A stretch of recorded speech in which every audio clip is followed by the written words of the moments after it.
29 November 1975 रोजी नगरपालिकेने ठराव पास करून, ज्यावेळेस नगराध्यक्ष राबत चौधरी डॉक्टर होते, त्यांनी जवळपास 45 नगरसेवकांच्या स्वाक्षरीने एक ठराव पास करून 207 नंबरच्या ठरावान्वये या लोकांना पश्चिम विकास महामंडळाकडे जागा हस्तांतरित केलेली होती.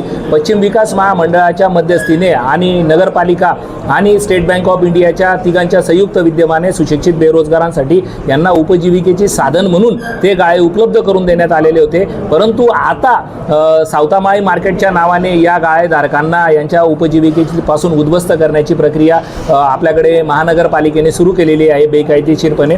तर आपल्या माध्यमातून विनंती आहे की हा विषय ऐरणीवर पोहोचवावा. आम्हाला कागदपत्रे सादर करण्यासाठी किमान 15 दिवसाचा कालावधी देण्यात यावा.